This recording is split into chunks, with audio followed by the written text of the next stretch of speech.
എല്ലാവർക്കും നമസ്കാരം. iPlusന്റെ ഒരു പുതിയ സെഷനിലേക്ക് എല്ലാവർക്കും സ്വാഗതം.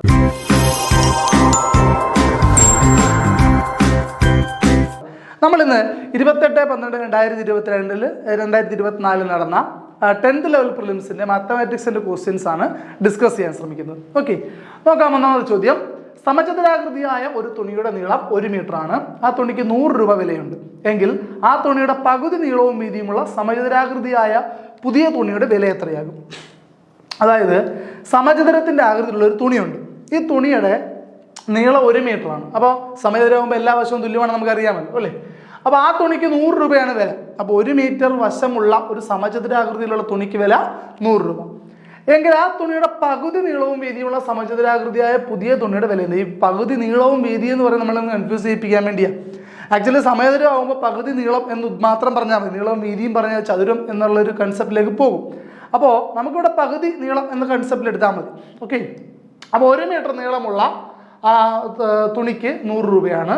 അങ്ങനെയെങ്കിൽ അതിൻ്റെ പകുതി നീളം ഉള്ള സമചതുരാകൃതിയായ പുതിയ തുണിയുടെ വില എന്താണ്? അപ്പോൾ നമ്മൾ ശ്രദ്ധിക്കേണ്ടുന്ന കാര്യം, 1 മീറ്റർ വീതിയുള്ളൊരു തുണിയുടെ നീളം എന്ന് പറഞ്ഞാൽ അതിൻ്റെ തുണിയുടെ റേറ്റ് എന്ന് പറഞ്ഞാൽ അതിൻ്റെ ഏരിയയുടെ റേറ്റ്, അതിൻ്റെ പരപ്പളവിൻ്റെ വിലയായിരിക്കും. അതുകൊണ്ട് തന്നെ നമുക്ക് പറയാം, ഇവിടെ 1 മീറ്റർ നീളമുള്ള തുണിക്ക് 100 രൂപയാണ് വിലയെങ്കിൽ എനിക്ക് എന്ത് പറയാമെന്നറിയാമോ?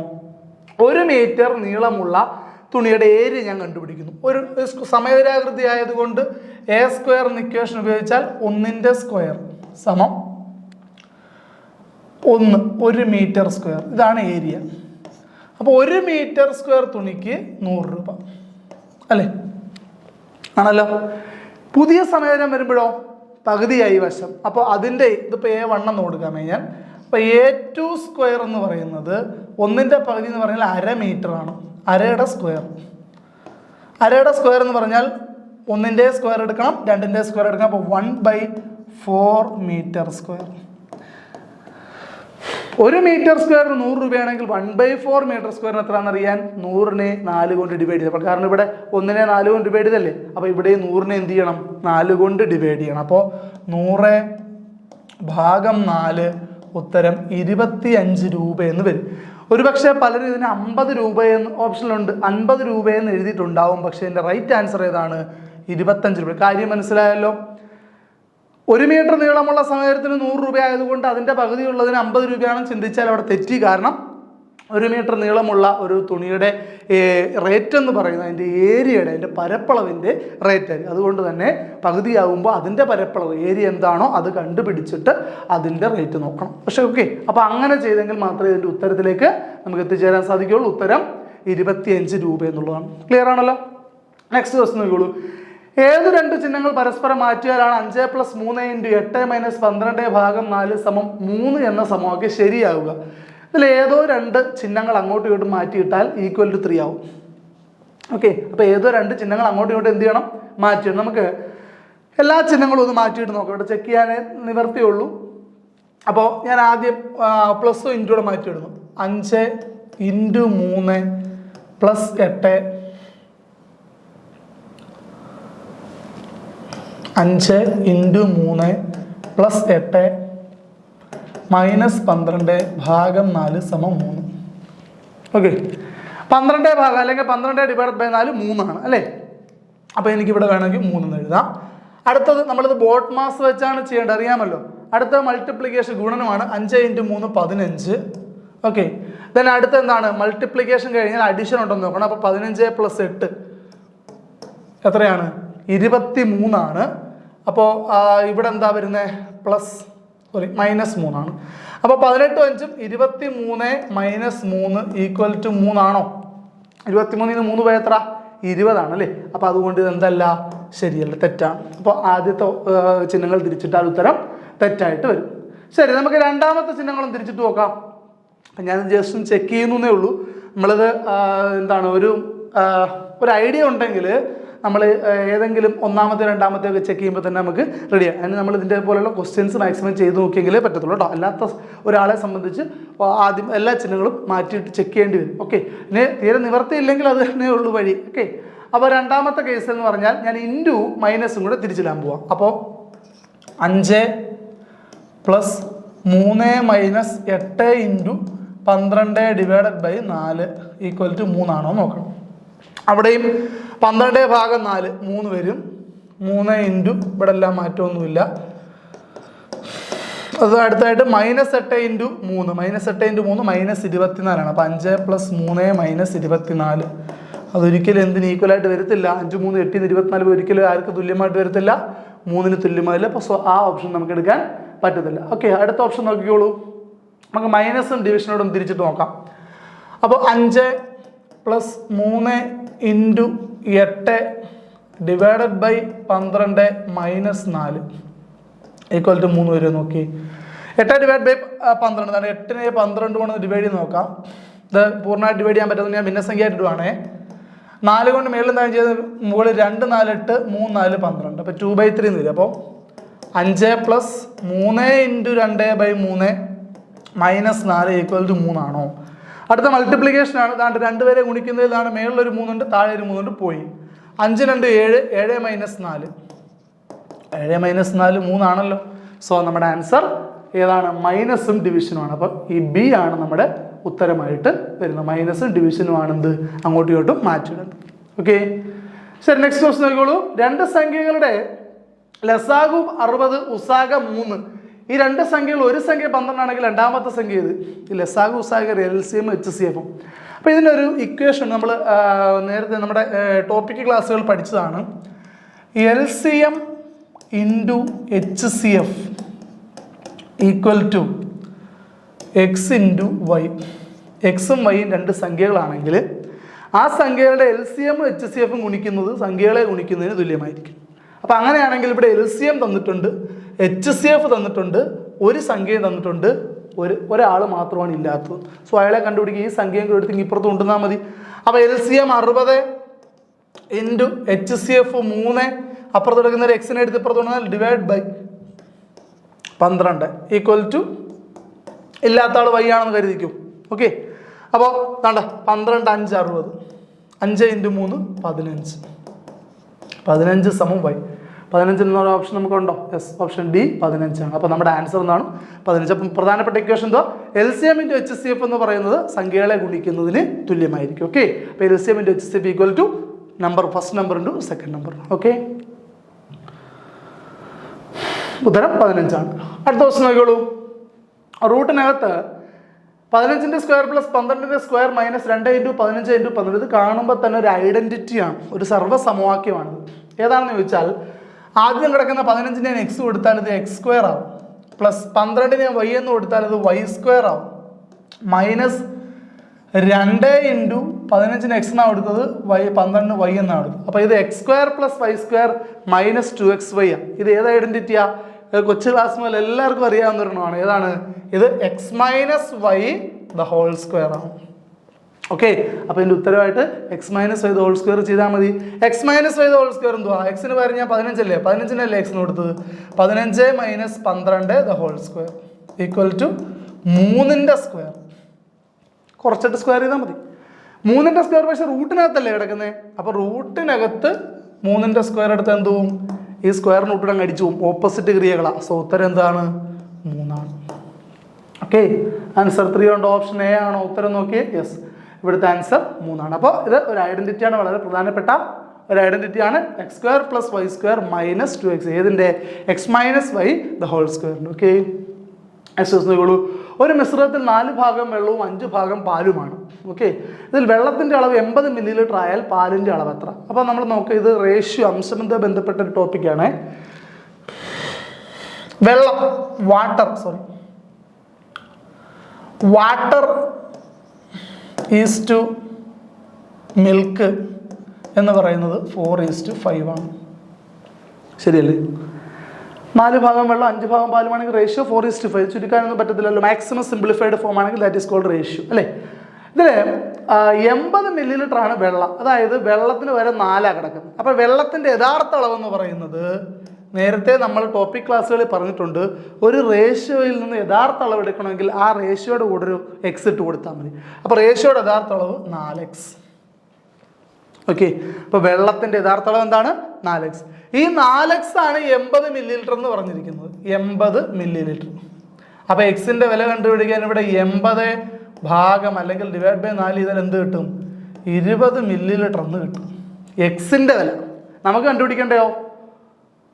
പാലിൻ്റെ അളവ് എന്ന് പറഞ്ഞാൽ പാലിൻ്റെ റേഷ്യോ 5. അപ്പോൾ പാലിൻ്റെ യഥാർത്ഥ അളവ് എത്ര ആയിരിക്കും? 5x ആയിരിക്കും. 5xനകത്ത് ഈ എക്സിൻ്റെ വില എത്ര? 20 കൊണ്ട് കൊടുത്താൽ എത്ര? 25 100 ml. ഇതാണ് ഇതിൻ്റെ right answer. Yes, option A ആണ് നമ്മുടെ ശരി ഉത്തരം. 100 മില്ലി ലിറ്റർ എന്നുള്ളതാണ് ഇവിടുത്തെ right answer. Okay, next question നോക്കൂ. സിമ്പിളാണ്. 32 × 10 അത് ബ്രാക്കറ്റിനകത്താണ്, ഡിവിഷൻ ഉണ്ട്. 10 - 2 ഇതിൽ നിന്ന് 20 കുറച്ചാൽ തരാം. ഇതിൽ നിന്ന് 20 കുറയ്ക്കുകയും വേണം. അപ്പോൾ ആദ്യം നമ്മൾ ബ്രാക്കറ്റിൽ കിടക്കുന്ന ചെയ്യേണ്ടത് ബോട്ട് മാസ് പ്രകാരം 32 × 10 320 ആണ്.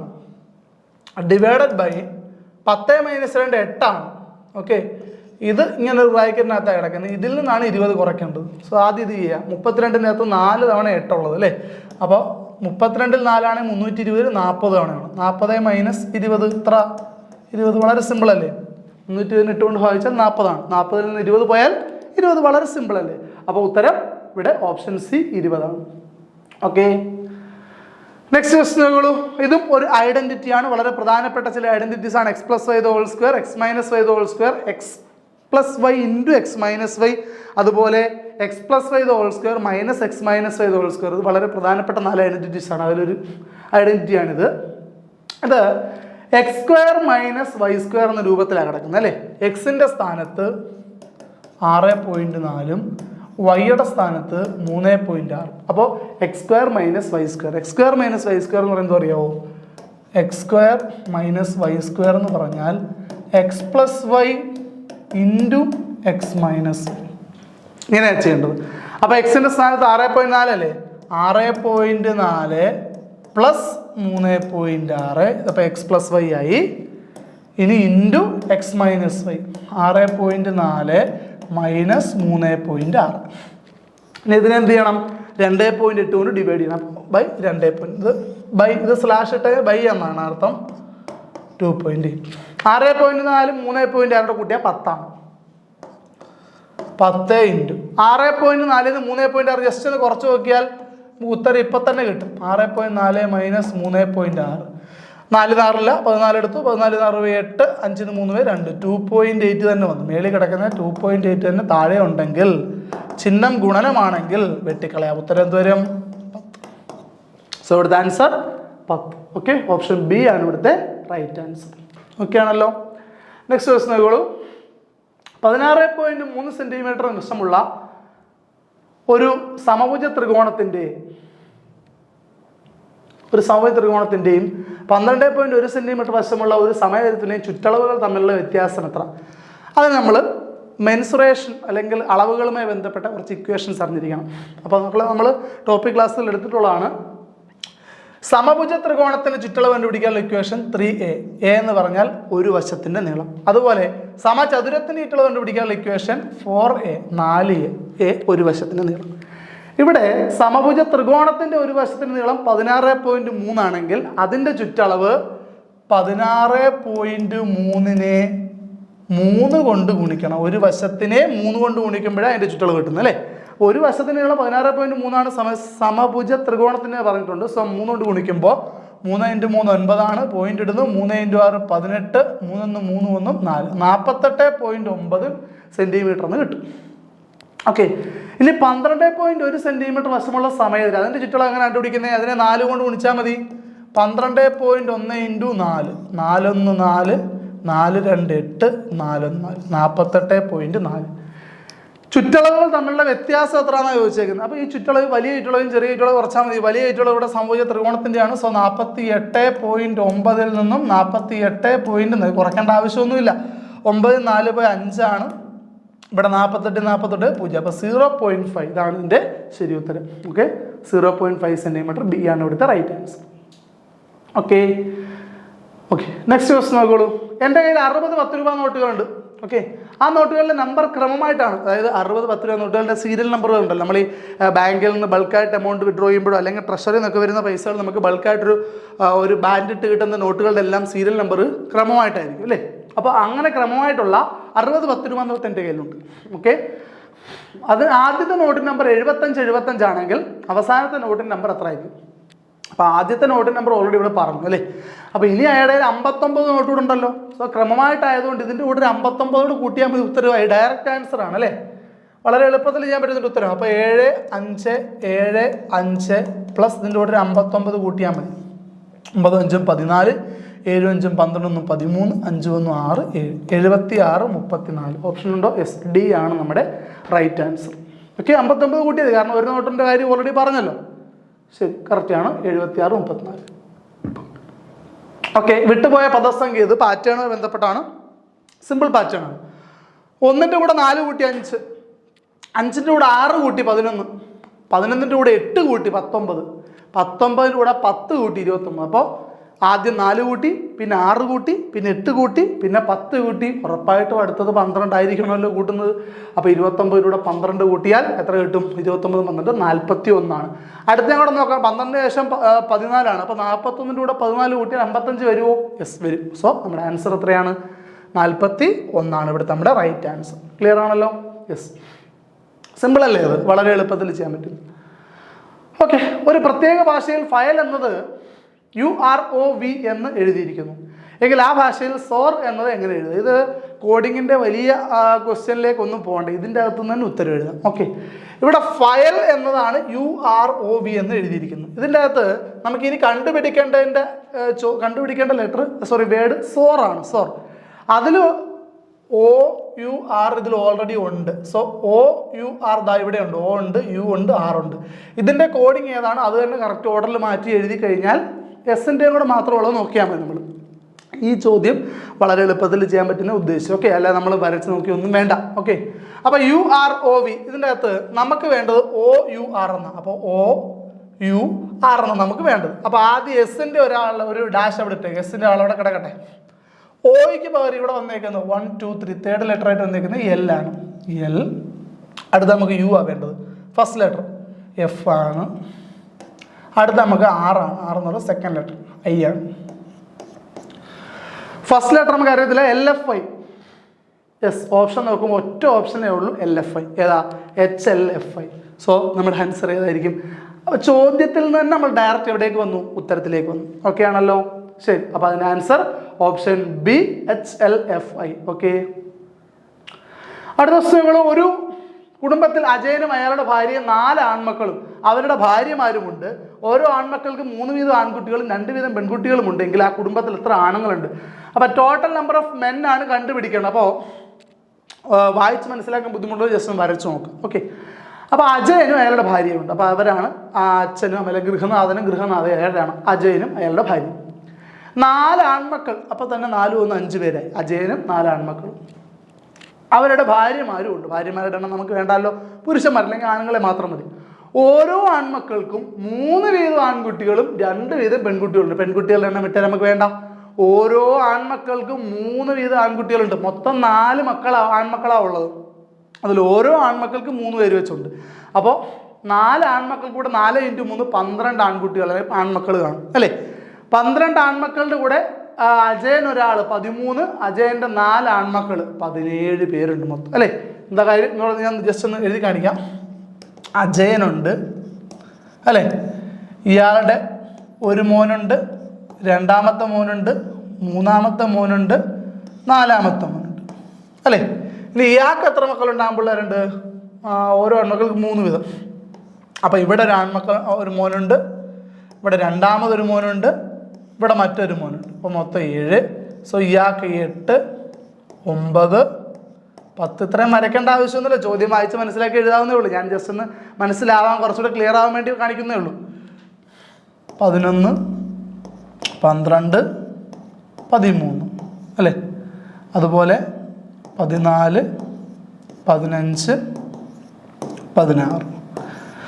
ഈ 16 മക്കളും കൂടെ ചേർന്ന് അജയൻ്റെ കൂടെ ചേരുമ്പോൾ 17 ആണുങ്ങളാവും അല്ലെങ്കിൽ 17 പുരുഷന്മാരാകും. സോ ഇവിടുത്തെ റൈറ്റ് ആൻസർ എന്ന് പറയുന്നതാണ് 17 ആണ്. ഓക്കെ, ശരി, നെക്സ്റ്റ് ക്വസ്റ്റ്യൻ നോക്കാം. ഒരു ക്രിക്കറ്റ് കളിയിൽ ആദ്യത്തെ 10 ഓവറിൽ റൺ നിരക്ക് 3.2 ആണ്. ബാക്കിയുള്ള 40 ഓവറിൽ ഏത് റൺ നിരക്കിൽ റൺ എടുത്താലാണ് എതിർ ടീമിനെതിരെ 282 റൺസ് നേടാൻ സാധിക്കും? അപ്പോൾ ഇത് യഥാർത്ഥത്തിൽ ക്രിക്കറ്റ് കളി എന്ന് പറയുന്നുണ്ടെങ്കിൽ ഇത് ആവറേജുമായി ബന്ധപ്പെട്ട ടോപ്പിക്കാണ് കേട്ടോ. റൺ റേറ്റ് എങ്ങനെയാണ് കണ്ടുപിടിക്കുക? ഒരുപക്ഷെ ആൺകുട്ടികളൊക്കെ അല്ലെങ്കിൽ കൃത്യമായി ക്രിക്കറ്റ് കളി കാണുന്നവരൊക്കെ ഒരുപക്ഷെ ചിലപ്പോൾ പെട്ടെന്ന് ചെയ്തിട്ടുണ്ടാവും. അതായത് റൺ റേറ്റ് കണ്ടുപിടിക്കുന്ന എപ്പോഴും runs by over, number of over, ഇതാണ് റൺ റേറ്റ് കണ്ടുപിടിക്കുന്ന ഇക്വേഷൻ. അപ്പോൾ ഓർക്കുക, run rate equal to total runs by number of overs. ഇങ്ങനെയാണ് എന്ത് കണ്ടുപിടിക്കുന്നത്? റൺ റേറ്റ് കണ്ടുപിടിക്കുക. അപ്പോൾ ഈ റൺ റേറ്റ് കണ്ടുപിടിക്കുക ഇതാണ് ഇക്വേഷൻ എങ്കിൽ ആക്ച്വലി ഇതെന്താണ്? ടോട്ടൽ ബൈ നമ്പർ എന്താണ്? ആവറേജ് ആണ്. അപ്പോൾ റൺ റേറ്റ് എന്ന് പറയുന്നത് എന്താണ്? ഒരു ആവറേജ് ആണ്. ഓക്കെ. അപ്പോൾ ആദ്യത്തെ 10 ഓവറിൽ റൺ റേറ്റ് 3.2 ആണ് എന്ന് പറഞ്ഞാൽ റൺ റേറ്റ് 3.2. ടോട്ടൽ റൺസ് എനിക്ക് അറിയാത്തതുകൊണ്ട് ഞാൻ എക്സ് എന്ന് കൊടുക്കുന്നു. Number of over 10. ഓക്കെ. ഈ 10 എടുത്ത് ഇവിടെ കൊണ്ടുവന്ന് ഗുണിച്ചാൽ, കാരണം ഇവിടെ ഡിവൈഡ് ചെയ്യുകയാണ്, സോ ഇപ്പുറത്ത് കൊണ്ട് ഗുണിച്ചാൽ എനിക്ക് എക്സ് കിട്ടുമല്ലോ. അപ്പോൾ 3.2നെ 10 കൊണ്ട് ഗുണിച്ചാൽ 32 ആണ്. 32 സമയം എക്സ് എന്ന് പറഞ്ഞാൽ 10 ഓവറിൽ 32 റൺസ് എടുത്തിട്ടുണ്ട്. അതുകൊണ്ടാണ് റൺ റേറ്റ് എന്ത് വന്നത്? റൺസായ 32 ബൈ നമ്പർ ഓഫ് ഓവേഴ്സ് 10. അപ്പോൾ 10 കൊണ്ട് ഡിവൈഡ് ചെയ്യുമ്പോൾ 3.2 വരും.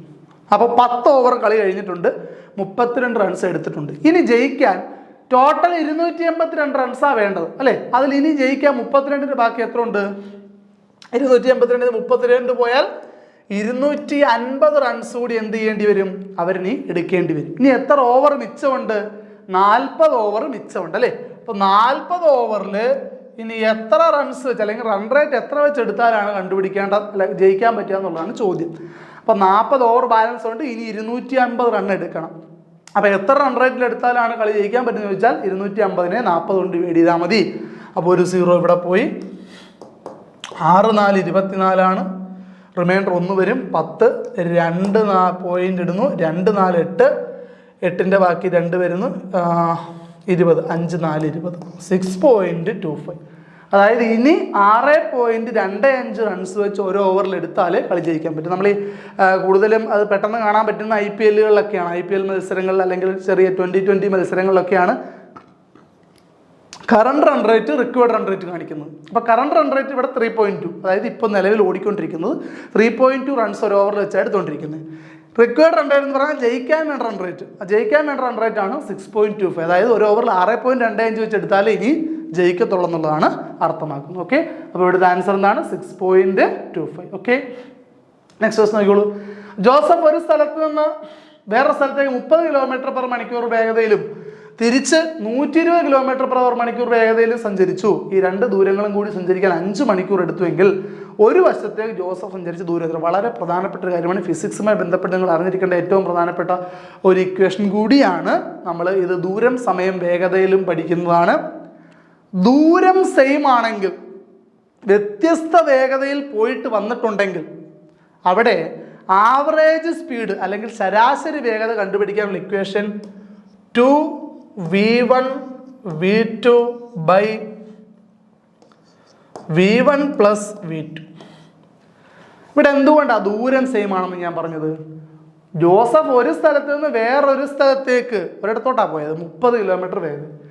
തിരിച്ച് വരുമ്പോൾ ദൂരം കൂടുമോ? നമ്മൾ ഇവിടുന്ന് നമ്മുടെ വീട്ടിൽ നിന്ന് സ്കൂളിലേക്ക് അല്ലെങ്കിൽ നമ്മുടെ ഓഫീസിലേക്ക് പോകുന്നു അല്ലേ?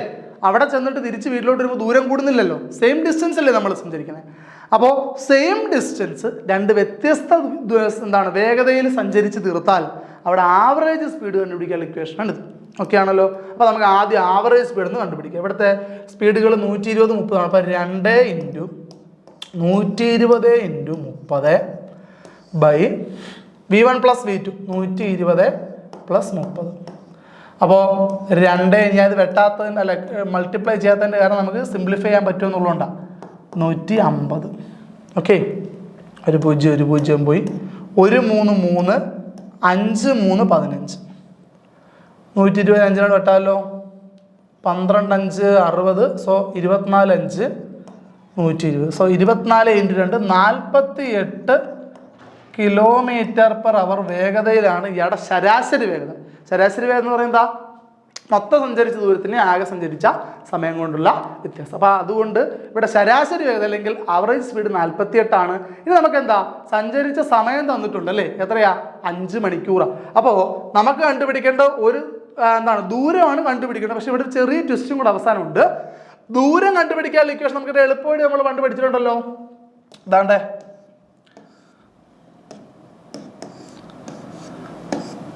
Speed equal to distance by time, ഇതാണ് ഇക്വേഷൻ. അപ്പോൾ ഡിസ്റ്റൻസ്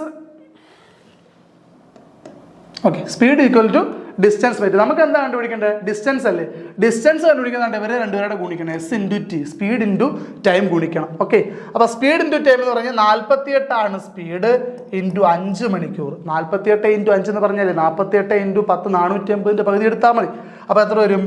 240 കിലോമീറ്റർ എന്ന് കിട്ടും. പക്ഷേ ഒരു പ്രശ്നമുണ്ട്. ഈ ഉത്തരം നമ്മുടെ ഓപ്ഷനിലുണ്ട്. നമുക്ക് ഉത്തരം കിട്ടിയതിന് സന്തോഷത്തിൽ നമ്മൾ ചാടി കയറി സി മാർക്ക് ചെയ്തിട്ട് ഇങ്ങനെ പോരും മീട്ടി വരുമ്പോൾ മാർക്ക് പോയി. എന്താ കാര്യം? നമ്മളിത് പറഞ്ഞേക്കുന്നത് ഇയാൾ ആകെ സഞ്ചരിച്ച ദൂരം 240 കിലോമീറ്റർ. ഇതെന്താ ചോദ്യം? ഒരു വശത്തേക്ക് ജോസഫ് സഞ്ചരിച്ച ദൂരമാണ് ചോദിച്ചേക്കുന്നത്. ഒരു വശത്തേക്ക് സഞ്ചരിച്ച ദൂരം ചോദിച്ചു കഴിഞ്ഞാൽ ഈ ടോട്ടൽ ഡിസ്റ്റൻസിൻ്റെ പകുതി എടുത്താൽ മതി. സോ 240 പകുതി. ഇവിടുത്തെ ശരി ഉത്തരം എത്രയാണ്?